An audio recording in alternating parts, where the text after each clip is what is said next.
السلام علیکم ورحمۃ اللہ وبرکاتہ۔ الحمد للہ رب العالمین والعاقبۃ للمتقین، الصلاۃ والسلام علی سید الانبیاء والمرسلین وعلی آلہ وصحابہ اجمعین، اما بعد فاعوذ باللہ من الشیطان الرجیم، بسم اللہ الرحمن الرحیم، انی لغفار لمن تاب وآمن وعمل صالحا ثم اهتدى۔ صدق اللہ ومولانا رسولہ النبی الامین المکین الکریم، وعلی آلہ الشاہدین والشاکرین والحمد للہ رب العالمین۔ آئیے ہم اور آپ گنبد خضرا میں آرام فرمانے والے آقا حضور مکی مدنی تاجدار مدینہ سرور و قلب و سینہ جناب احمد مجتبیٰ محمد مصطفیٰ صلی اللہ علیہ وسلم کی بارگاہ گوہر بار میں درود و سلام کا ہدیہ نچھاور کریں۔ پڑھیے بآواز بلند، اللہم صلی علی محمد وعلی آل محمد وبارک سلم صلی علیہ، الصلاۃ والسلام علیک یا رسول اللہ صلی اللہ تعالیٰ علیہ وسلم۔ اسی عقیدت و محبت کے ساتھ نبی اور آل نبی کی بارگاہ میں درود و سلام کا ہدیہ نچھاور کریں۔ اللہم صلی علی محمد وعلی آل محمد وبارک سلم صلی علیہ، الصلاۃ والسلام علیک یا رسول اللہ صلی اللہ تعالیٰ علیہ وسلم۔ شاعر یہ شب برات کے متعلق یہ کہتا ہے کہ مبارک ہو مومنو آئی شب برات، مبارک ہو مومنو آئی شب برات، رحمت خدا کی بن کے چھائی شب برات۔ رب قدیر بندوں سے کہتا ہے مانگ لو، رب قدیر بندوں سے کہتا ہے مانگ لو، ہم نے ہے اسی لیے بنائی شب برات۔ کرتے رہیں تلاوت عبادت تمام رات، کرتے رہے تلاوت عبادت تمام رات، خود مصطفیٰ نے ایسے منائی شب برات، خود مصطفیٰ نے ایسے منائی شب برات۔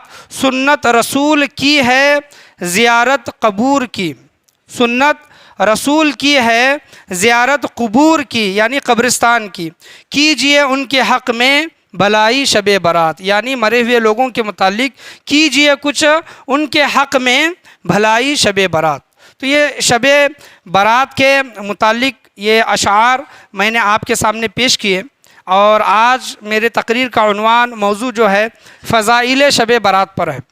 اور الحمدللہ 2017 سے اگر لاک ڈاؤن کے 1-2 سال نکال دیں تو الحمدللہ ہر سال شب برات کے متعلق بیان ہوتا آ رہا ہے، چاہے وہ 1 گھنٹے کا ہو، 1.5 گھنٹے کا ہو، 1.25 گھنٹے کا ہو۔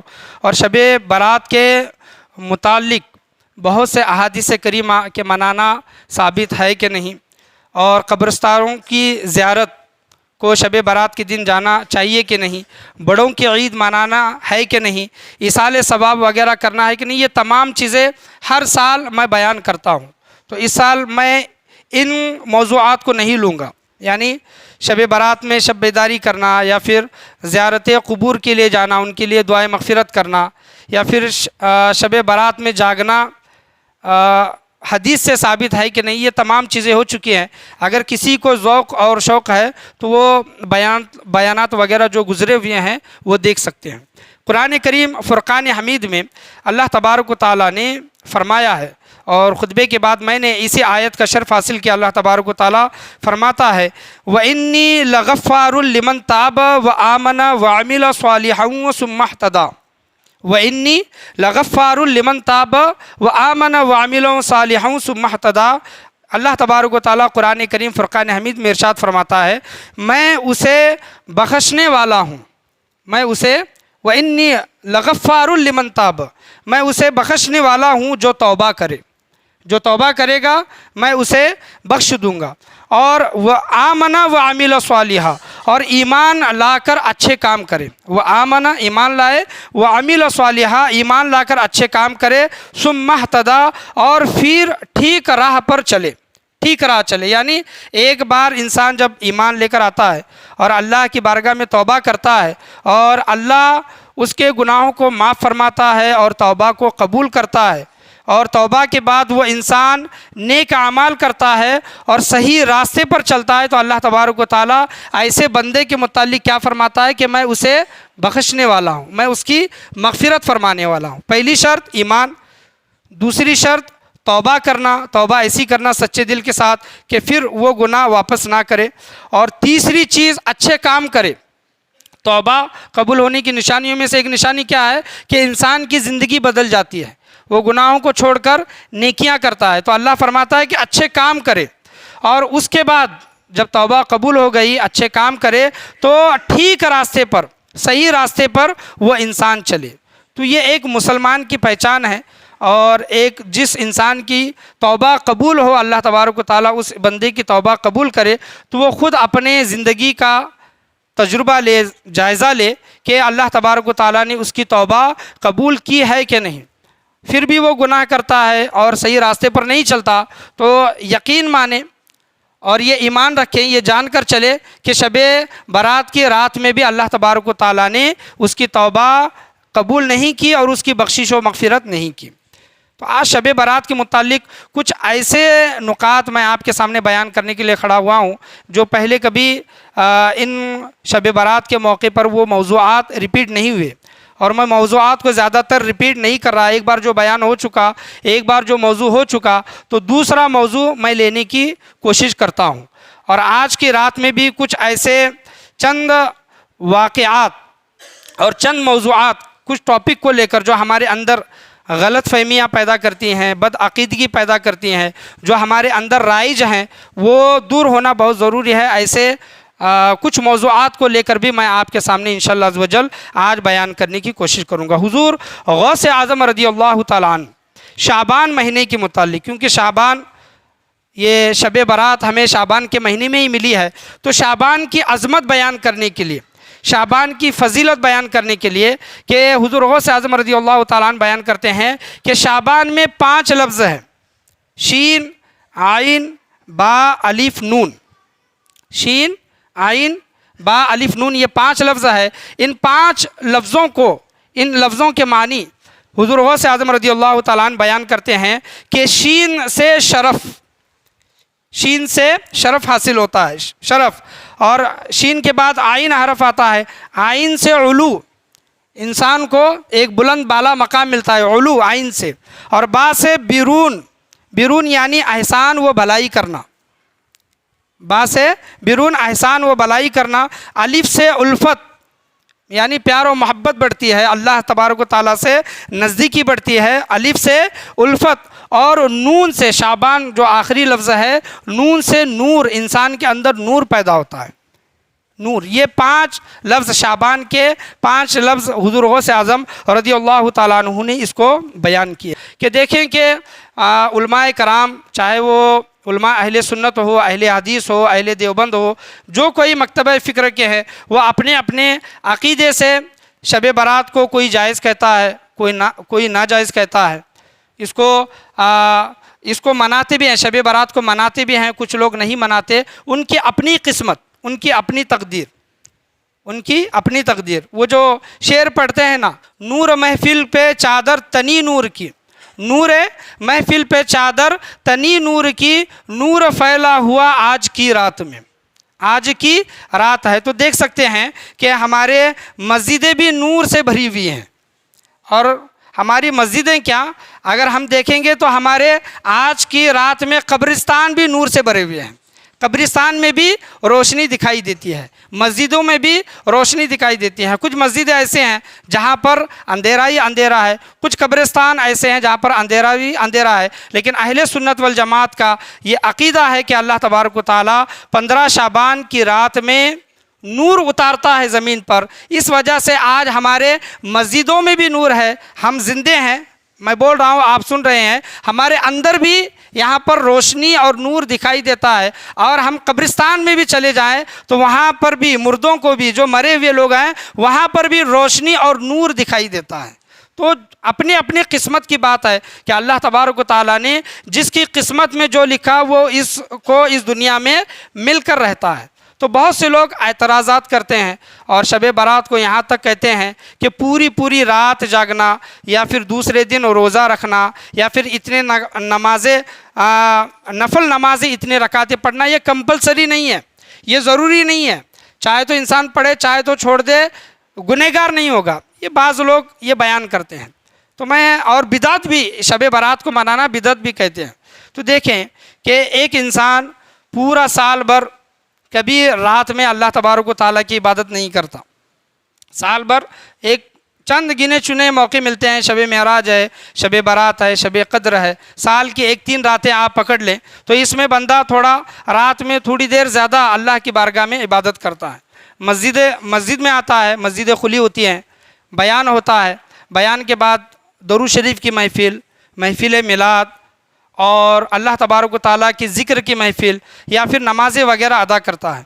تو ان تمام چیزوں کو لوگ کیا کہتے ہیں آج کے دن میں یہ بدعت کر رہے ہیں، اور یہ چیز بیان نہیں کرتے کہ یہ بدعت اچھی بدعت ہے یا پھر بری بدعت ہے۔ ایک بندہ جب پورا سال عبادت نہیں کرتا لیکن سال کے چند گنے چنے دن یا پھر رات کو وہ لے کر وہ اللہ تبارک و تعالیٰ کی عبادت کرتا ہے تو یہ بدعت ہے۔ تو آپ بتائیں سنت کیا ہے؟ اگر یہ بدعت ہے اللہ کی بارگاہ میں، اللہ کی مسجد میں آنا، بیان سننا، ذکر و اذکار کرنا، نمازیں پڑھنا، توبہ و استغفار کرنا، اگر یہ چیزیں بدعت ہے تو سنت کیا ہے؟ بندہ جب پورا سال عبادت نہیں کرتا، سال کے چند دنوں عبادت کر رہا ہے، آپ اس پر بھی بدعت کے فتوے لگاتے ہیں، تو آپ کو خود سوچنا چاہیے کہ آپ کیا کام کر رہے ہیں۔ تو آج فضائل شب برات کے متعلق میں آپ کے سامنے بیان کرنے کے لیے کھڑا ہوا ہوں کہ دیکھیں کہ آج توبہ کی رات ہے، دعا اللہ تبارک و تعالیٰ آج کی رات میں بندوں کی دعا کو قبول بھی فرماتا ہے، اور بندے کے گناہ اگر زمین بھر جائیں یا پھر آسمان تک بندے کی گناہ چلے جائیں اور بندہ اللہ کی بارگاہ میں رجوع کرتا ہے اور اپنے گناہوں کا اقرار کرتا ہے اللہ کی بارگاہ میں اور توبہ و استغفار کرتا ہے تو اللہ تبارک و تعالیٰ بندے کے اتنے بڑے بڑے گناہ بھی معاف فرماتا ہے۔ یہ اللہ غفور الرحیم ہے۔ نزہۃ المجالس صفحہ نمبر 68 اور جلد نمبر 2 میں حضرت موسیٰ علیہ السلام نے توبہ کے متعلق یا پھر اللہ کی بارگاہ میں دعا کے متعلق اللہ کی بارگاہ میں حضرت موسیٰ علیہ السلام نے پوچھا کہ اے باری تعالیٰ، جب بندہ تجھ کو پکارتا ہے، یعنی کچھ آج کے بیان میں واقعات کچھ نئے ہوں گے جو آپ نے نہیں سنے ہوں گے غالباً، تو حضرت موسیٰ علیہ السلام نے پوچھا کہ اے باری تعالیٰ، جب نیک بندہ تجھ کو پکارتا ہے تو اس کا جواب کس طرح دیتا ہے؟ تو اللہ تبارک و تعالیٰ نے حضرت موسیٰ علیہ السلام کلیم اللہ سے کہا کہ میرا نیک بندہ جب مجھے پکارتا ہے اور کہتا ہے کہ اے اللہ تبارک و تعالیٰ، تو میں اس کو جواباً یہ کہتا ہوں کہ لبیک۔ اللہ تبارک و تعالیٰ کیا کہتا ہے حضرت موسیٰ علیہ السلام سے؟ میں اس بندے کو آواز دیتا ہوں، جواب دیتا ہوں، لبیک اے بندے میں حاضر ہوں۔ تو حضرت موسیٰ علیہ السلام نے پوچھا کہ اے باری تعالیٰ، جب تیرا گنہگار بندہ جب تجھ کو آواز دیتا ہے تو کیا عمل کرتا ہے؟ تو اللہ تبارک و تعالیٰ نے کہا کہ اے موسیٰ، میں اپنے گنہگار بندے کو 2 بار لبیک لبیک کہہ کے پکارتا ہوں۔ سبحان اللہ۔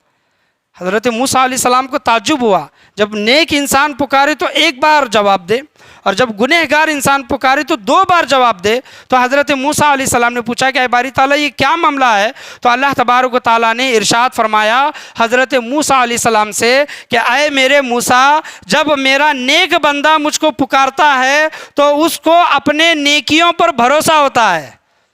سبحان اللہ۔ یعنی اپنے نیکیوں کے بلبوتے پر نمازیں پڑھ لیں، ذکر و اذکار کر لیا، اب یہ بندہ سوچتا ہے کہ میں نے نیک عمل کیا ہے تو اللہ تبارک و تعالیٰ میری دعا کو قبول کرے گا، حق ہے، اس بات کا انکار نہیں ہے۔ تو اللہ فرماتا ہے کہ جب بندہ اپنے نیکیوں پر اعتماد کر کے مجھ کو پکارتا ہے تو میں اس کو 1 بار جواب دیتا ہوں، اور گنہگار بندہ جس پر کسی پر بھروسہ نہیں کرتا اور اس کو کسی پر یقین نہیں ہوتا سوائے میرے، سبحان اللہ، اس گنہگار بندے کو سوائے میرے، میں تو گنہگار ہوں، میرا سننے والا کوئی نہیں ہے اللہ تبارک و تعالیٰ کے سوا، تو وہ بندہ اللہ پر بھروسہ کر کے مجھ کو پکارتا ہے تو میں اپنے گنہگار بندے کو 2 بار آواز دیتا ہوں، لبیک لبیک کر کے میں اس کو 2 بار جواب دیتا ہوں۔ تو یہ دیکھیں کہ یہ گنہگار لوگوں کے لیے آج کی رات ہے۔ آج اللہ تبارک و تعالیٰ کی بارگاہ میں کون بخشے جائیں گے، کون رد کیے جائیں گے، یہ کوئی نہیں جانتا، کوئی نہیں جانتا۔ لیکن ہمارا کام ہے آج یہاں پر اللہ کے گھر میں بیٹھنا، اللہ کے ذکر و اذکار، اس کے حبیب کریم اور اس کے ولیوں کا ذکر سننا، اس کا ذکر کرنا، نمازیں پڑھنا، اللہ کو راضی کرنے کی کوشش کرنا، توبہ و استغفار کرنا، آج کی رات میں اللہ اپنے گناہوں کو یاد کر کے رونا، یہ آج ہمارا کام ہے۔ اللہ تبارک و تعالیٰ قبول کرے یا نہ کرے، رد کر دے، وہ اس کا کام ہے۔ حاضری لگنا یہ ضروری ہے، یاد رکھیں، حاضری لگنا، کلاس میں حاضری لگنا یہ ضروری ہے۔ ایک بندہ تھا حضرت موسیٰ علیہ السلام نے، حضرت موسیٰ علیہ السلام کو اللہ تبارک و تعالیٰ نے کہا کہ اے موسیٰ ان پہاڑوں میں جاؤ، فلاں میرا بندہ ہے، اس بندے نے 70 سال میری عبادت کی ہے، 70 سال اس نے میری عبادت کی ہے، اے موسیٰ اس سے کہہ دو کہ اللہ تبارک و تعالیٰ تمہاری 70 سالوں کی عبادت کو رد فرماتا ہے۔ اللہ اکبر، 70 سال کی عبادت، وہ بھی پہاڑوں میں، لوگوں کے سامنے نہیں دکھا کر کہ میں نماز پڑھ رہا ہوں، میں حج کر رہا ہوں، میں ذکر کر رہا ہوں، نہیں، بلکہ اکیلا بندہ پہاڑوں میں، اس کو کوئی دیکھنے والا نہیں، کوئی سننے والا نہیں، ایسے بندے کے متعلق جو 70 سال بغیر کسی دکھاوے کے، بغیر کسی ریا کے اس نے عبادت کی۔ تو حضرت موسیٰ علیہ السلام اس بندے کے پاس جاتے ہیں اور کہتے ہیں کہ اے بندے، اللہ تبارک و تعالیٰ کی طرف سے تیرے لیے پیغام آیا ہے۔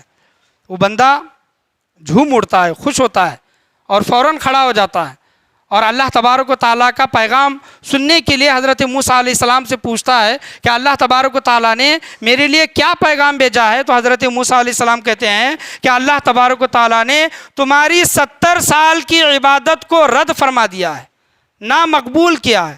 جب بندہ سنتا ہے تو جھومنے لگتا ہے، سبحان اللہ، خوشی سے جھومنے لگتا ہے۔ حضرت موسیٰ علیہ السلام بھی یہ چیز سمجھ نہیں پاتے کہ یہ بندہ خوش کیوں ہے، اس کی عبادتیں قبول نہیں بلکہ رد کر دی گئی ہیں۔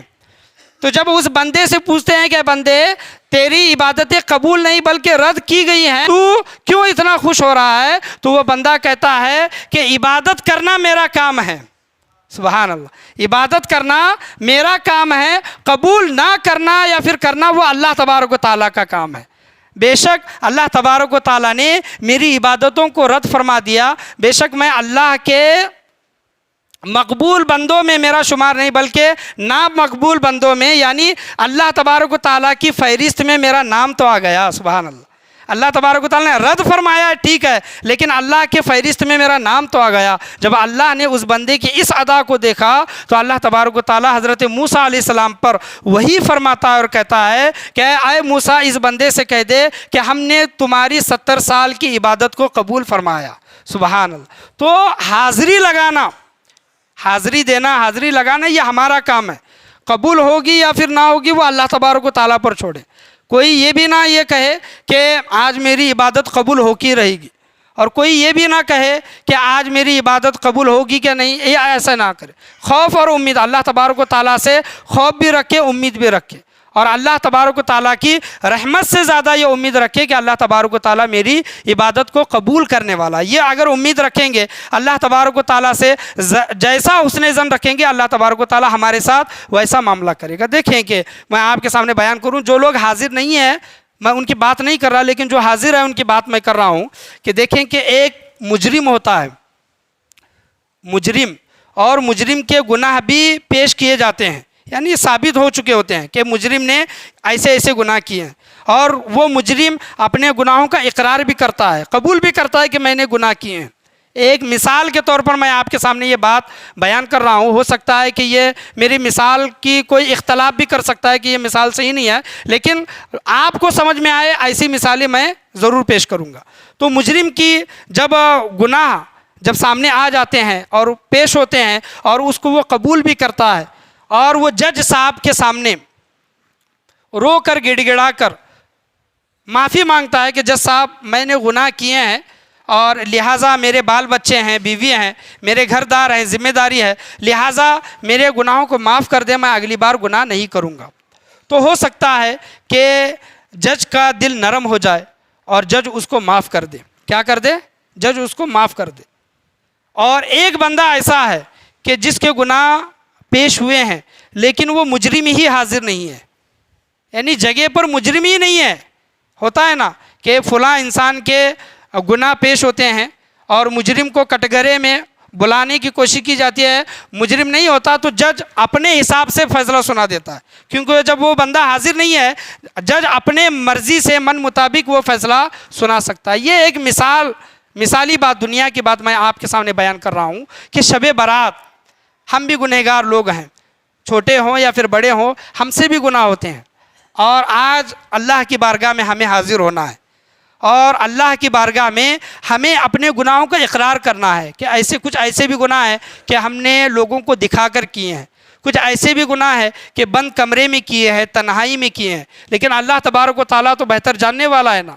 تو ان گناہوں کو یاد کر کے اللہ کی بارگاہ میں توبہ و استغفار کرے کہ اے باری تعالیٰ یہ مجھ سے گناہ ہوئے ہیں، جانے میں، انجانے میں، خوشی سے، مجبوری سے، اے باری تعالیٰ تو جاننے والا ہے، لیکن اے باری تعالیٰ تو غفور الرحیم ہے، تیرا فرمان ہے انی لغفار لمن تاب وآمن وعمل صالحا، میں اسے بخشنے والا ہوں جو توبہ کرے۔ اے باری تعالیٰ آج ہم تیری بارگاہ میں توبہ کرتے ہیں، آج ہماری توبہ کو قبول فرما۔ اے باری تعالیٰ ہم تجھ سے وعدہ کرتے ہیں کہ آئندہ آنے والے دنوں میں، کل سے، آج سے، بلکہ اے باری تعالیٰ آج سے ہم گناہ نہیں کریں گے۔ تو جب ایک انسان کے اندر وہ جب جج ہوتا ہے، جب ایک جج کے اندر ایک نرم دل ہوتا ہے، اور نرم دل ہونے کی وجہ سے چاہے تو جج اسے معاف کرے اور معاف بھی کر سکتا ہے، تو اللہ تبارک و تعالیٰ اس سے بڑھ کر معاف فرمانے والا ہے۔ اللہ تبارک و تعالیٰ 70 ماؤں سے زیادہ بندے سے پیار کرنے والا ہے۔ بندہ جب اللہ تبارک و تعالیٰ کی طرف چل کر جاتا ہے تو اللہ تبارک و تعالیٰ اس کی طرف دوڑ کر آتا ہے۔ بندہ جب اللہ تبارک و تعالیٰ کو ایک بار پکارتا ہے تو روایتوں میں آیا ہے کہ اللہ تبارک و تعالیٰ اس کو 70 بار پکارتا ہے۔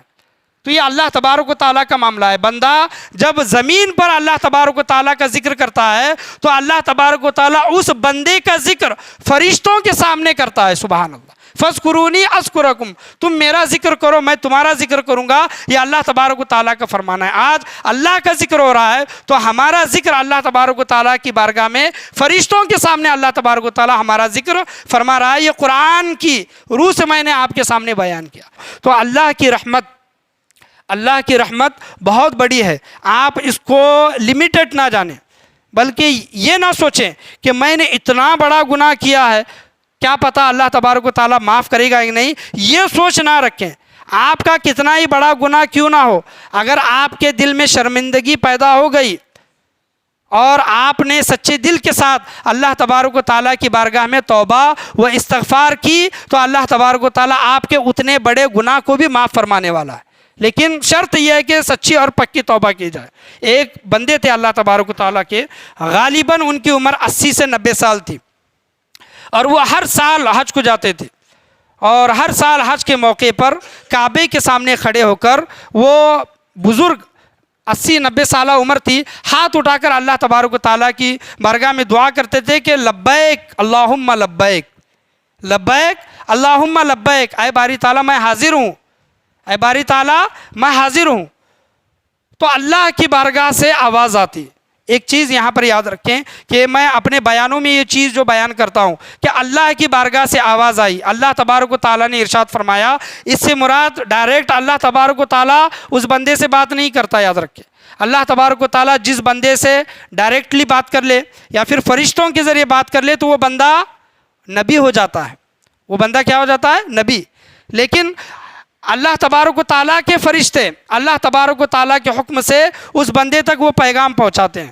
تو اللہ کی بارگاہ سے آواز آئی، جب اس بندے نے یہ کہا کہ لبیک اللہم لبیک، اللہ کی بارگاہ سے آواز آئی کہ لا لبیک، تمہاری حاضری قبول نہیں، تمہاری لبیک قبول نہیں۔ اس بزرگ کے پاس ایک نوجوان شخص رکا تھا، 25 یا پھر 30 سالہ اس کی عمر تھی۔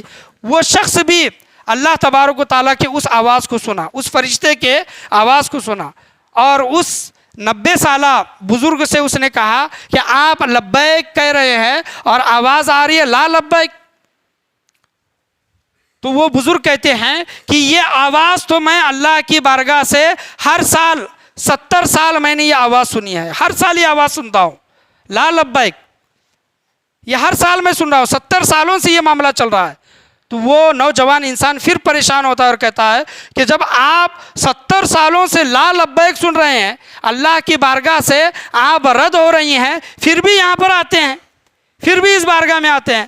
تو وہ بزرگ کا پیارا جملہ سنے، خوبصورت جملہ سنے. وہ بزرگ اس نوجوان سے کہتے ہیں کہ اے نوجوان بتا، اس بارگاہ سے بڑی اور کون سی بارگاہ ہے جہاں پر میں جاؤں؟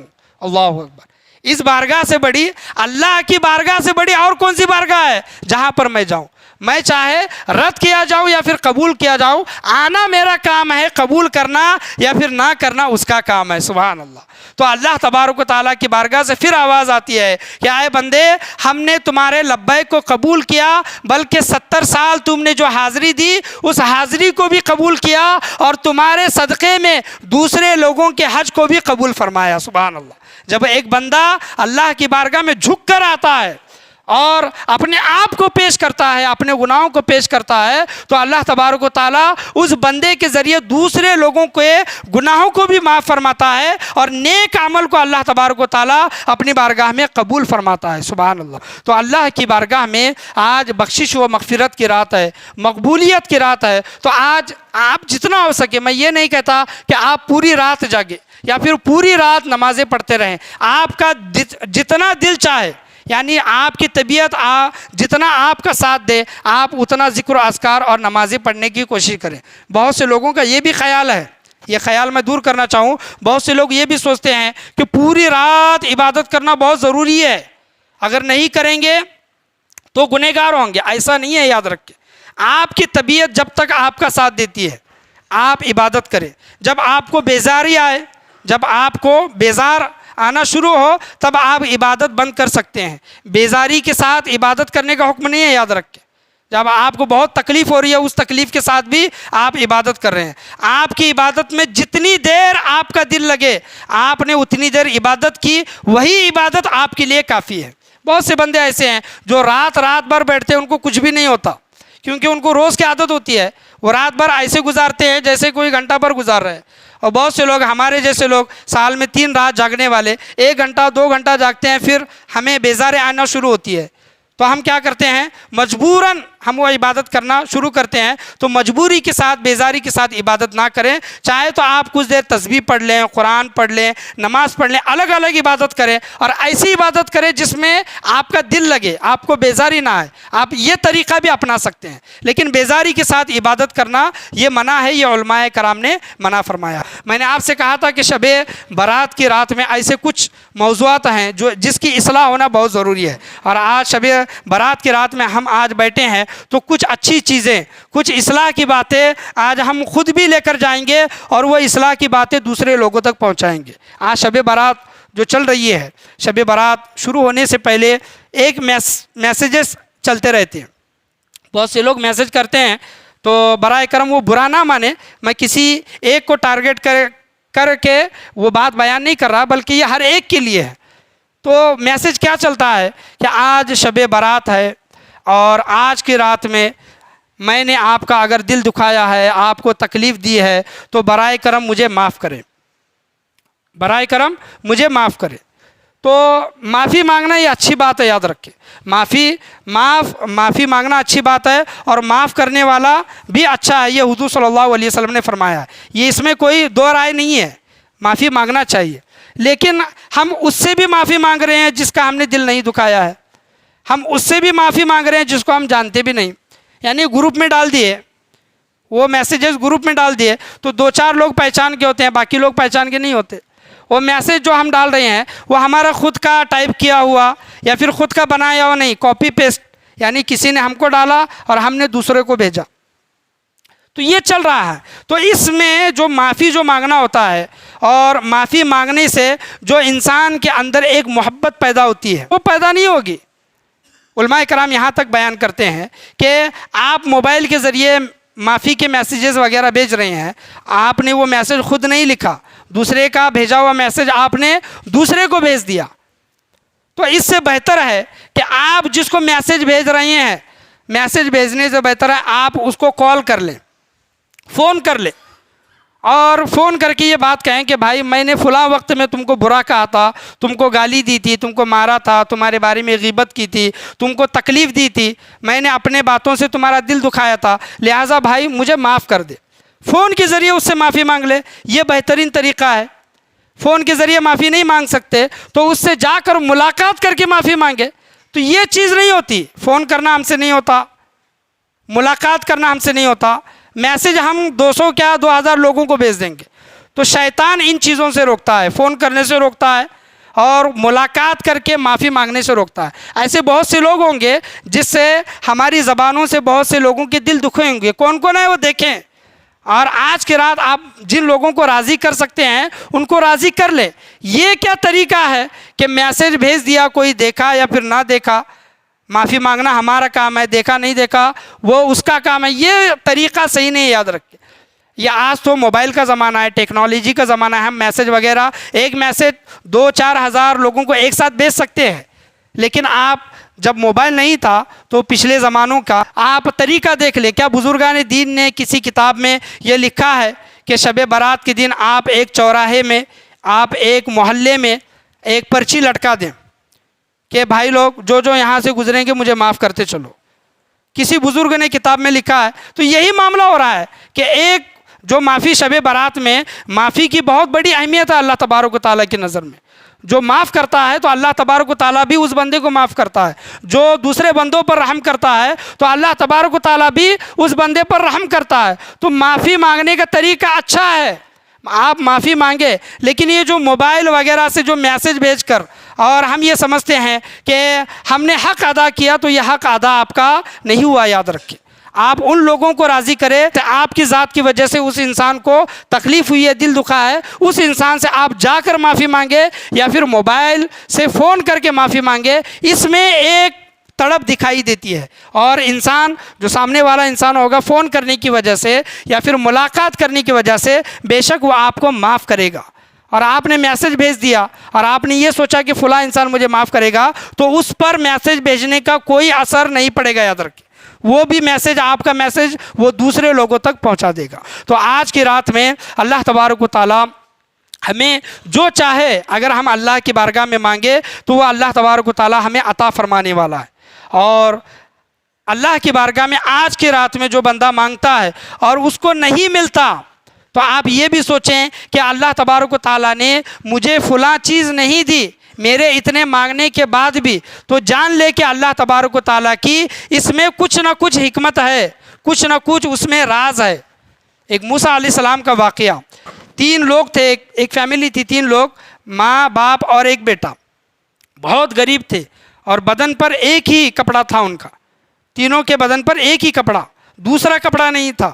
جب حضرت موسیٰ علیہ السلام کا وہاں سے گزر ہوا تو وہ غریب لوگ حضرت موسیٰ علیہ السلام سے گزارش کرنے لگے کہ اے اللہ کے نبی، اے کلیم اللہ، آپ اللہ کی بارگاہ میں گزارش کریں کہ اللہ تبارک و تعالیٰ ہماری غریبی دور کر دے۔ کیا کر دے؟ غریبی دور کر دے۔ تو حضرت موسیٰ علیہ السلام نے اللہ کی بارگاہ میں دعا کی تو اللہ تبارک و تعالیٰ نے فرمایا کہ اے موسیٰ، ان بندوں کا جو یہ غریبی کا حال ہے ان کے لیے بہتر ہے، ان کے لیے اچھا ہے، یہ لوگ نہیں سمجھتے۔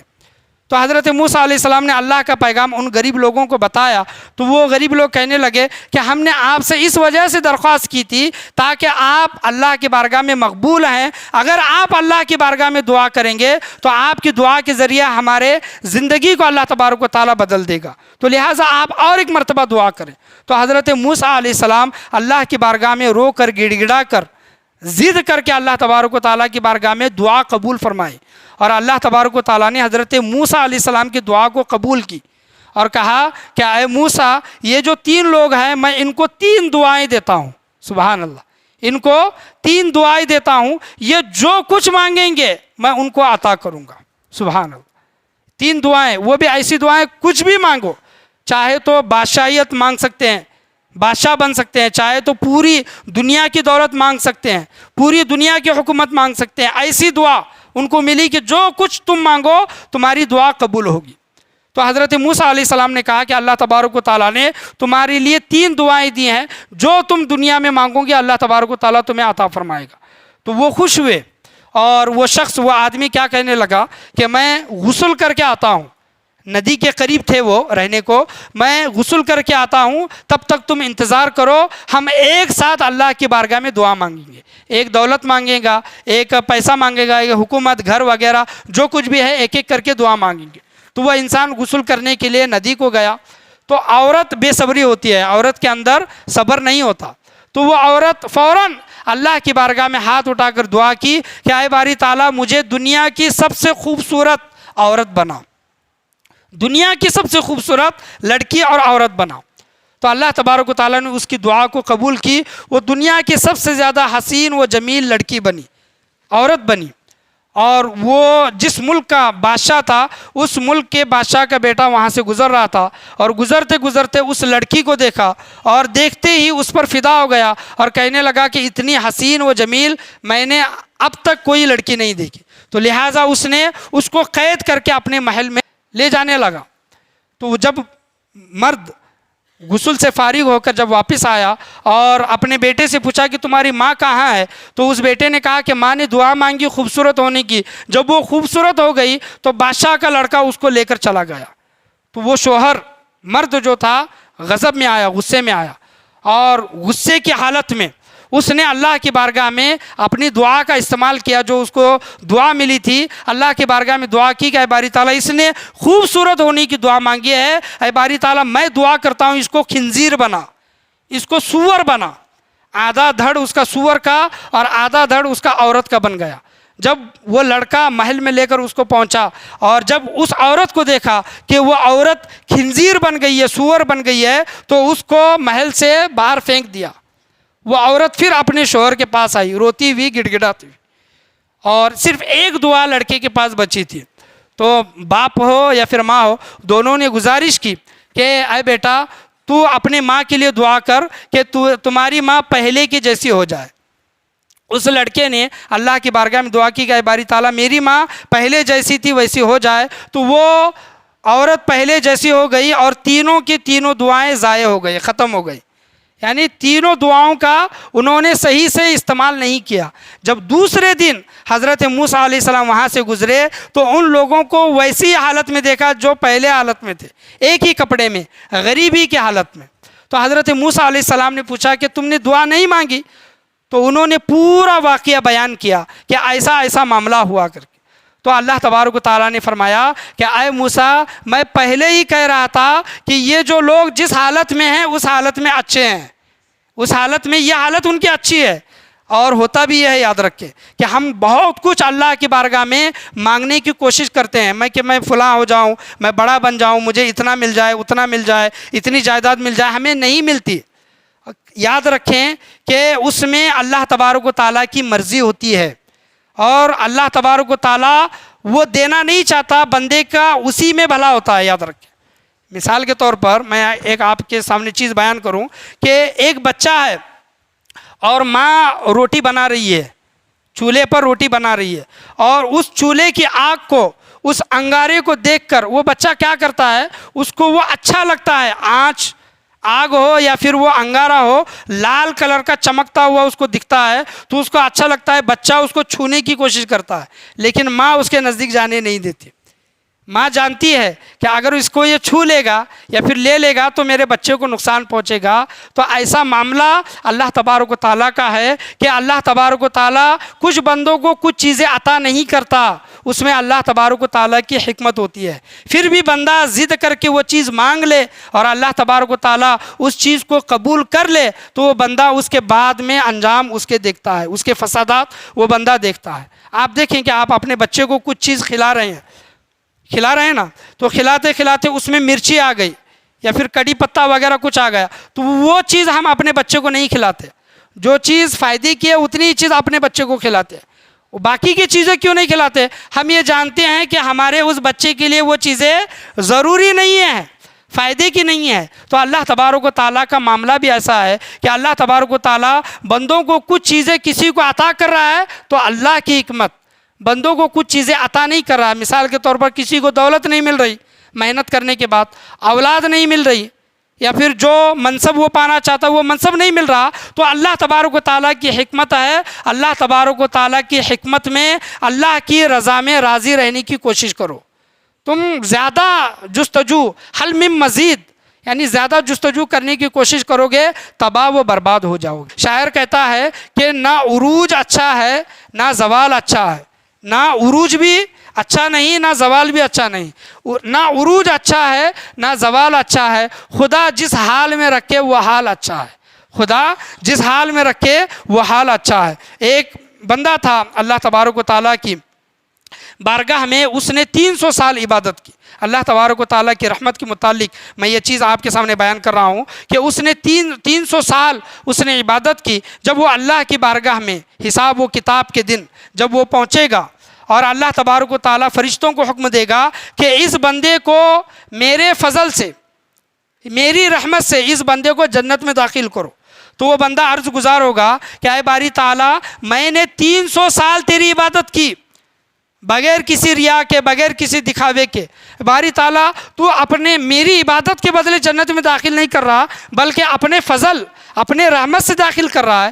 تو اللہ تبارک و تعالیٰ فرماتا ہے کہ میرا فضل اور میری رحمت بہت بڑی ہے، اور اللہ تبارک و تعالیٰ اس کو سمجھانے کے لیے فرشتوں کو حکم دیتا ہے کہ اس کی 300 سال کی عبادت ایک پلڑے میں رکھی جائے، ایک ترازو میں رکھی جائے، اور اللہ تبارک و تعالیٰ حکم دیتا ہے کہ اس کی ایک آنکھ نکال کر دوسرے پلڑے میں رکھی جائے۔ تو جب اللہ تبارک و تعالیٰ کی عطا کردہ اس بندے کی ایک آنکھ کو نکال کر دوسرے پلڑے میں رکھا جاتا ہے، دوسرے جانب دوسرے ترازو میں رکھا جاتا ہے، وہ 300 سال کی عبادت پر وہ آنکھ بھاری ہو جاتی ہے، وزنی ہو جاتی ہے۔ تو اللہ تبارک و تعالیٰ فرماتا ہے کہ اے بندے تو میری ایک آنکھ کا بھی بدلہ عطا نہیں کر سکتا، شکر ادا نہیں کر سکتا۔ یعنی اللہ تبارک و تعالیٰ کی نعمتیں، برکتیں اتنی بڑی ہیں کہ اگر ہم پوری زندگی عبادت کر لیں تو ایک آنکھ کا بدلہ اللہ تبارک و تعالیٰ کا ادا نہیں کر سکتے۔ اللہ تبارک و تعالیٰ کی اتنی بڑی رحمت ہے، تو اللہ کی رحمت سے کبھی بھی نا امید نہ ہو۔ یہ ایصال ثواب کے متعلق میں آپ کے سامنے کچھ چیزیں میں اصلاح کے طور پر بیان کرنا یہ ضروری سمجھا تھا کہ بہت سے لوگ یہ سوال کرتے ہیں کہ حافظ صاحب ہم قرآن پڑھتے ہیں، سورتیں وغیرہ پڑھتے ہیں، لیکن ہمیں ایصال ثواب کرنا نہیں آتا، یعنی فاتحہ وغیرہ دینے نہیں آتا۔ تو ضروری نہیں ہے کہ آپ کو فاتحہ دینے آئے۔ ایصال ثواب کا طریقہ، آسان طریقہ میں آپ کے سامنے بیان کروں کہ آپ سب سے پہلے نیت کر لیں کہ میں جو کچھ بھی پڑھ رہا ہوں میرے مرحوم باپ کو، میرے مرحوم ماں کو، میرے مرحوم دادا دادی کو، یا پھر میرے مرحومین کو یہ ثواب پہنچے۔ اور آپ نے کچھ پڑھنا شروع کیا تو وہ ثواب اللہ کی بارگاہ سے ہوتا ہوا ان بندوں تک پہنچ جاتا ہے، وہ ثواب پہنچ جاتا ہے۔ یا پھر آپ وہ پڑھنے کے بعد، پہلے نیت نہیں کر رہے ہیں لیکن پڑھنے کے بعد صرف آپ نے یہ ارادہ کیا کہ میں نے جو کچھ بھی پڑھا ہے یہ ثواب میرے مرحومین کو پہنچے، میرے گھر والوں کو پہنچے، تو آپ نے صرف اتنا ارادہ کر لیا، اتنا سوچا، تو وہ ثواب ان لوگوں کو پہنچ گیا۔ ہم نے مشکل بنا رکھا ہے کہ پورا پڑھیں گے، پھر سامنے برتن رکھیں گے، فاتحہ دیں گے، پھر دعا کریں گے۔ یہ تمام طریقے جائز ہیں، صحیح ہیں، کرنا چاہیے، لیکن جن لوگوں کے گھر میں کوئی حافظ صاحب وغیرہ، مولانا وغیرہ نہیں جاتے فاتحہ وغیرہ دینے کے لیے، یا پھر کسی کا گھر ایسی جگہ پر ہے کہ وہاں پر فاتحہ دینے والا کوئی مل ہی نہیں رہا، تو وہ انسان کیا کرے؟ بڑی راتوں میں بڑوں کی جب وہ منائے تو وہ کیا کرے؟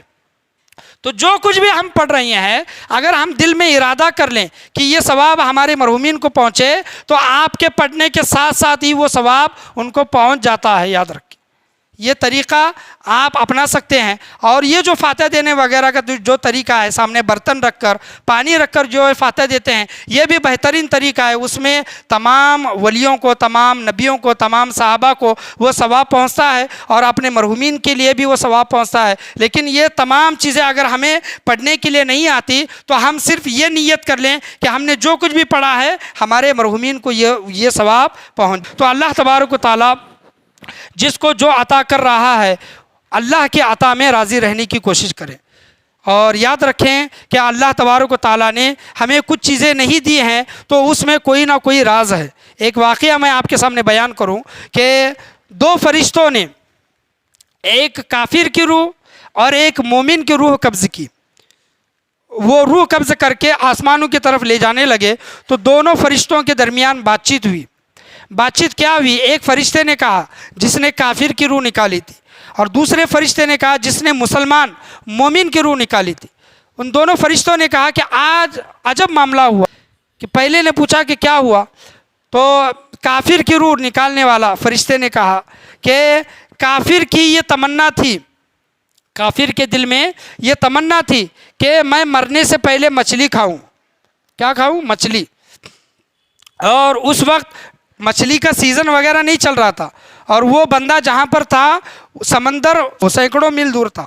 لیکن اس بندے کے پاس اللہ تبارک و تعالیٰ کی طرف سے کسی نہ کسی انسان نے مرنے سے پہلے اس کو وہ مچھلی لا کر دی، اور اس کافر انسان نے مرنے سے پہلے وہ مچھلی کھائی. تو کافر کی روح نکالنے والا فرشتہ کہتا ہے کہ مجھے اس بات پر تعجب ہوا. اور مومن مسلمان کی روح نکالنے والا فرشتے نے کہا کہ آج میرے ساتھ بھی معاملہ عجب ہوا کہ ایک مومن مسلمان مر رہا تھا، اس کی روح قبض ہونے کو تھی، اور اس کے دل میں بھی تمنا تھی کہ میں مرنے سے پہلے پیرو کھاؤں، امرود جس کو کہتے ہیں پیرو.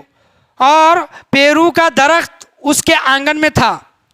کیا تھا؟ پیرو کا درخت، امرود کا درخت اس کے آنگن میں تھا. جب اس امرود کو لایا گیا تو اس امرود میں کیڑے پڑ گئے. اس کی وجہ سے وہ مسلمان مومن اس امرود کو کھا نہیں پایا، پیرو کو کھا نہیں پایا، اور اسی میں اس کا انتقال ہوا. تو یہ ہم سمجھ نہیں پائے کہ اللہ نے مسلمان کو محروم رکھا، مسلمان مومن کو وہ چیز عطا نہیں کی، اور کافر کو وہ چیز عطا کی. تو اللہ کی بارگاہ میں ان فرشتوں نے جب وہ گزارش کی تو اللہ تبارک و تعالیٰ نے فرمایا کہ کافر کو میں نے اس وجہ سے عطا کیا، مومن کو میں نے اس وجہ سے عطا نہیں کیا. اس کی پیچھے کی وجہ یہ ہے کہ کافر نے دنیا میں ایک نیکی کی تھی. کیا کی تھی؟ کافر نے اس دنیا میں ایک نیکی کی تھی، ایک اچھا عمل کیا تھا، اور اس اچھے عمل کے بدلے میں اس کی جو تمنا تھی دل میں، دنیا کی جو تمنا تھی کہ میں مرنے سے پہلے مچھلی کھاؤں، تو اللہ تبارک و تعالیٰ نے اس نیکی کے بدلے، کس کے بدلے؟ کافر کے اس ایک نیکی کے بدلے اللہ تبارک و تعالیٰ نے دنیا میں اس کی وہ تمنا پوری کر دی، اور اللہ کی بارگاہ میں وہ خالی پہنچے گا. یعنی آگے چل کر وہ یہ نہیں کہہ سکتا کہ اے باری تعالیٰ میرے پاس ایک نیکی ہے تو میری بخشش و مغفرت فرما. کافر نیکیوں سے خالی ہے. اور میں نے مومن مسلمان کو اس وجہ سے عطا نہیں کیا کیونکہ مسلمان نے دنیا میں ایک گناہ کیا تھا، اور وہ گناہ اس کا باقی تھا، اور وہ مرنے کے قریب تھا. اس کے دل میں یہ تمنا تھی کہ میں مرنے سے پہلے پیرو یعنی امرود کھاؤں، اور میں نے اس کی تمنا کو پورا نہیں ہونے دیا، اور اس تمنا کے بدلے میں نے اس گناہ کو معاف فرمایا.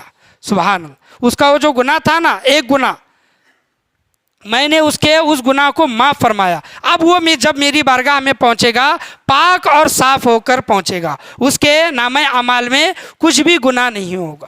یہاں پر بتانے کا حاصل کلام یہ ہے میرا کہ بہت سے لوگ یہ سوچتے ہیں کہ آج کافروں کے پاس سب کچھ ہے، اقتدار ہے، حکومت ہے، مال ہے، دولت ہے، سب ہے، پاور وغیرہ، اور مسلمانوں کے پاس کچھ بھی نہیں ہے. تو اس میں بھی اللہ تبارک و تعالیٰ کی حکمت ہے.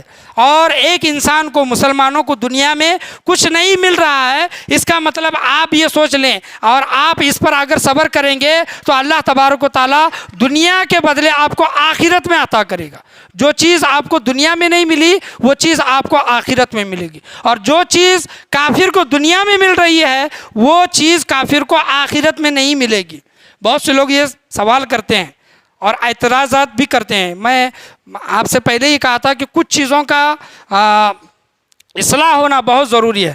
بہت سے لوگ یہ کہتے ہیں کہ فلاں انسان جل کر مر گیا، فلاں انسان ڈوب کر مر گیا، فلاں انسان ایکسیڈنٹ ہو کر مر گیا، فلاں انسان بجلی سے کرنٹ کھا کر مر گیا. اور مرنے کے بعد یہ کیا کہتے ہیں کہ ہاں وہ گنہگار تھا، اس کے گناہوں کی سزا اس کو ملی. یہ ہم یہ کہتے ہیں، ہماری یہ سوچ، ہماری یہ فکر کہ ہاں یہ دنیا میں لوگوں کو تنگ کرتا تھا، ظلم کرتا تھا، گناہ کرتا تھا، اس کے گناہوں کا بدلہ اللہ نے دیا. یہ ہم جاننے والے ہیں کیا؟ اللہ نے ہم پر وحی فرمائی ہے کیا؟ فرشتے کے ذریعے اللہ نے ہم کو بتایا ہے کیا کہ فلاں بندے کو اللہ تبارک و تعالیٰ نے فلاں گناہ کی وجہ سے سزا دی ہے؟ ایسا بھی تو ہو سکتا ہے کہ اس بندے نے گناہ کیے تھے اور اس گناہ کے بدلے میں اللہ تبارک و تعالیٰ نے اس کو سزا دنیا میں دی اور آخرت میں وہ پاک ہو گیا، پاک و صاف ہو گیا۔ ہم یہ کبھی بھی نہیں کہہ سکتے۔ یاد رکھیں، کوئی بھی انسان کتنا ہی بڑا گنہگار کیوں نہ ہو، کتنا ہی بڑا ظالم کیوں نہ ہو، اس کے ظاہر پر فتویٰ دیا جائے گا، اس کے ظاہر پر بولا جائے گا، لیکن یہ یقینی طور پر نہیں بولا جائے گا کہ اس کے گناہوں کی وجہ سے اس کو یہ صلہ ملا ہے۔ جیسے وہ مچھلی اور امرود کی بات میں نے آپ کے سامنے بیان کی۔ بہت سے لوگ ایسے ہوتے ہیں کہ کینسر سے مرتے ہیں، ٹیومر سے مرتے ہیں، لا علاج بیماریوں سے مرتے ہیں، تڑپ تڑپ کر مرتے ہیں، مر رہے ہیں، تو ہم یہ سوچیں گے کہ کیا اس کو گناہوں کی سزا اس کو دنیا میں ملی؟ ایسا بھی تو ہو سکتا ہے کہ اس نے گناہ کیے ہیں، اللہ تبارک و تعالیٰ اس کو بیماری دے کر یا پھر پانی میں ڈبو کر، آگ میں جلا کر یا پھر ایکسیڈنٹ وغیرہ کرا کر، جو بھی معاملہ ہے، اپنے بندے کو پاک و صاف کر کے لے کر اپنے پاس لے رہا ہے۔ ایسا بھی معاملہ ہو سکتا ہے۔ دیکھنے والا کون ہے، جاننے والا کون ہے؟ اللہ تبارک و تعالیٰ ہے۔ تو جو ایسے لوگ ایسے کسی حادثات کا شکار ہوتے ہیں، جل کر مرتے ہیں، ڈوب کر مرتے ہیں وغیرہ وغیرہ، تو فوراً کوئی نتیجہ اخذ نہ کرے، فوراً کسی نتیجے پر نہ پہنچے، بلکہ یہ کہیں کہ اللہ تبارک و تعالیٰ اس کے بدلے میں اس کی بخشش و مغفرت فرمائے۔ ہاں، اگر اس نے کفر کیا ہے، شرک کیا ہے، تو یہ ایسے گناہ ہے کہ اگر اس نے کھلے طور پر کفر و شرک کیا ہے، جب تک کھلے طور پر اللہ کی بارگاہ میں توبہ و استغفار نہیں کرتا تو اللہ تبارک و تعالیٰ اس کے اس گناہ کو معاف نہیں فرمائے گا۔ اس کے علاوہ کفر اور شرک کو چھوڑ کر کتنا ہی بڑا گناہ کیوں نہ ہو، اگر بندہ سچے دل کے ساتھ اللہ کی بارگاہ میں توبہ و استغفار کرے گا تو اللہ تبارک و تعالیٰ اس کے گناہوں کو معاف فرمانے والا ہے۔ اور جو لوگ ہوتے ہیں نا کہ گنہگار وغیرہ بھی ہوتے ہیں اس دنیا میں اور حادثات وغیرہ کا شکار ہو کر مر جاتے ہیں، تو ان کے بارے میں نتیجے اخذ نہ کریں، ان کے بارے میں یہ بیان کرنا شروع نہ کریں کہ اللہ تبارک و تعالیٰ نے اس کو سزا دی ہے۔ اور یاد رکھیں کہ یہ امت محمدی کا شرف ہے کہ اللہ تبارک و تعالیٰ ہماری دعا اور ہماری توبہ اگر ہم دل میں بھی کریں گے تو اللہ تبارک و تعالیٰ ہماری توبہ کو قبول کرنے والا ہے۔ لیکن ہماری توبہ، امت محمدی کی توبہ اور حضرت موسیٰ علیہ السلام کی قوم کی توبہ الگ تھی، یاد رکھیں۔ حضرت موسیٰ علیہ السلام کی قوم کی توبہ کیا تھی کہ حضرت موسیٰ علیہ السلام کی قوم نے کہا کہ لن نؤمن لک حتی نری اللہ جہرۃ۔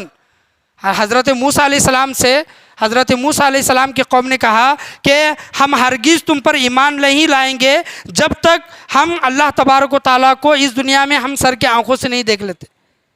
موسیٰ علیہ السلام کی قوم نے یہ کہا کہ آپ کا خدا ہمیں دنیا میں دکھائی دے گا تب ہم آپ پر ایمان لے کر آئیں گے۔ جب وہ کفر اور شرک کرنے لگے تو اللہ تبارک و تعالیٰ نے ان پر کیسی توبہ عائد کی؟ اللہ تبارک و تعالیٰ فرماتا ہے فَتُوبُوا إِلَىٰ بَارِئِكُمْ فَاقْتُلُوا أَنفُسَكُمْ، اپنے خالق کی طرف توبہ کرو اور آپس میں ایک دوسرے کو قتل کرو۔ یعنی انہوں نے جو چیز کی کنڈیشن کی تھی کہ ہم کھلے طور پر اللہ تبارک و تعالیٰ کو دیکھیں گے، تو اللہ تبارک و تعالیٰ نے بھی ان کے لیے شرط لگائی کہ تم بھی توبہ ایسی کرو کہ لوگوں کو دکھا کر، اور تمہاری توبہ تب مانی جائے گی کہ جب تم ایک دوسرے کو قتل کرو گے۔ یعنی جن جن لوگوں نے شرک اور کفر کیا تھا، بچڑے کی پوجا کی تھی، حضرت موسیٰ علیہ السلام 40 دن کوہ طور پر تورات لانے کے لیے جب گئے تھے تو 40 دن انہوں نے شرک اور کفر کیا، اور ان کی توبہ اللہ تبارک و تعالیٰ نے ایسی رکھی کہ اگر سگے بھائی ہیں تو ایک دوسرے کو قتل کریں گے، گھر والے ہیں تو ایک دوسرے کو قتل کریں گے، تب اللہ تبارک و تعالیٰ ان کی توبہ کو قبول کرے گا۔ لیکن امت محمدی کا شرف دیکھیں کہ اگر ایک بندہ ایک کمرے میں اور اکیلا بیٹھ کر اپنے گناہوں کو یاد کرتا ہے، اندھیرے میں بیٹھ کر اپنے گناہوں کو یاد کرتا ہے اور اللہ کی بارگاہ میں دل ہی دل میں کہتا ہے کہ اے باری تعالیٰ میں اپنے گناہوں سے رجوع کرتا ہوں، تیری بارگاہ میں معافی مانگتا ہوں، تو اللہ تبارک و تعالیٰ اس کے دل میں کی ہوئی توبہ کو بھی قبول فرماتا ہے۔ سبحان اللہ۔ ایک بندہ گنہگار ہوتا ہے، گناہ کی زندگی پوری گزارتا ہے، لیکن ایک وقت آتا ہے کہ اس کے دل میں یہ ایک شرمندگی پیدا ہوتی ہے اور وہ اللہ کی بارگاہ میں توبہ و استغفار کرتا ہے سچے دل کے ساتھ اور فوراً مر جاتا ہے۔ ظاہراً تو وہ انسان گنہگار دکھائی دیا، لیکن اس نے اللہ کی بارگاہ میں توبہ کی یہ ہمیں معلوم نہیں۔ اس نے توبہ کی، اللہ تبارک و تعالیٰ نے اس کی توبہ کو قبول کیا یہ بھی ہمیں معلوم نہیں۔ اور ہم انسان کے ظاہر پر فتوے دینا شروع کرتے ہیں۔ یہ اللہ تبارک و تعالیٰ کا ہم پر یہ احسان عظیم ہے کہ اللہ تبارک و تعالیٰ نے ہمیں ایسی امت بنا کر بھیجا ہے کہ ہم اکیلے کمرے میں یا پھر بند اندھیرے میں بیٹھ کر اللہ تبارک و تعالیٰ کی بارگاہ میں توبہ و استغفار کریں گے تو اللہ تبارک و تعالیٰ ہماری توبہ کو قبول فرمائے گا۔ حضرت علی رضی اللہ تعالیٰ عنہ بیان کرتے ہیں کہ اللہ تبارک و تعالیٰ کی رحمت بہت بڑی ہے، اللہ تبارک و تعالیٰ کی رحمت اتنی بڑی ہے، حضرت علی فرماتے ہیں کہ ایک پاک برتن ہے اور ایک گندا برتن ہے، پاک برتن اور گندے برتن کو دونوں کو بارش میں رکھا جائے تو بارش دونوں پر برستی ہے، بارش دونوں پر برستی ہے، تو اللہ تبارک و تعالیٰ کی رحمت بھی ایسی ہی ہے۔ اللہ تبارک و تعالیٰ کی، چاہے بندہ گنہگار ہو یا پھر نیک ہو، اللہ تبارک و تعالیٰ کی رحمت دونوں کے لیے ہے۔ کوئی یہ نہ سوچے کہ میں گنہگار ہوں اللہ تبارک و تعالیٰ میری توبہ کو قبول نہیں کرے گا، نہیں، بلکہ اللہ تبارک و تعالیٰ کی رحمت گنہگاروں کے لیے بھی ویسی ہے جیسے نیکوکاروں کے لیے ہے۔ گناہ کو چھوٹا یا پھر بڑا گناہ نہ سمجھے۔ علماء کرام بیان کرتے ہیں کہ کوئی گناہ کو چھوٹا یا پھر بڑا نہ سمجھے۔ بعض لوگ آتے ہیں نا کہ حافظ صاحب میں نے یہ گناہ کیا اور یہ گناہ چھوٹا ہے کہ بڑا ہے، کبیرہ ہے کہ صغیرہ ہے، اب ہم دیکھ کر گناہ کریں گے، یہ صغیرہ رہا تو ٹھیک ہے، کبیرہ رہا تو اللہ کی بارگاہ میں توبہ کریں گے۔ یاد رکھیں کہ گھر کو جلانے کے لیے، جنگل کو جلانے کے لیے چنگاری ہی کافی ہے، اور ہمارے نیک اعمال کو برباد کرنے کے لیے ایک چھوٹا سا گناہ بھی کافی ہے، یاد رکھیں۔ اور جو انسان گناہ کو گناہ نہیں سمجھتا یا پھر گناہ کو چھوٹا گناہ سمجھتا ہے وہ سب سے بڑا گناہ ہے، یاد رکھیں۔ کسی انسان کے اندر یہ بات آتی ہے نا کہ یہ گناہ چھوٹا ہے، کر لیں گے تو چلے گا، یاد رکھیں کہ ایک چھوٹی سی چنگاری جس طرح ایک بڑا انگارہ جنگل کو جلا کر راکھ کرتا ہے، اسی طرح ایک چھوٹی سی چنگاری بھی جنگل کو جلا کر راکھ کرتی ہے۔ کوئی یہ چاہے گا کہ وہ چھوٹی سی چنگاری اس کے گھر میں ہو، وہ چھوٹی سی چنگاری اس کے اگر گھر میں رہے گی تو ہو سکتا ہے وہ چھوٹی چنگاری بڑی بن جائے اور اس کے گھر کو جلا کر راکھ کر دے۔ تو چھوٹا یا پھر بڑا گناہ کوئی نہیں ہوتا، گناہ گناہ ہوتا ہے۔ ایک چھوٹی چنگاری ہم اپنے گھر میں رکھنا گوارا نہیں کرتے تو اللہ تبارک و تعالیٰ چھوٹا گناہ یا پھر بڑا گناہ کرنا کیسے برداشت کر سکتا ہے بندے کا؟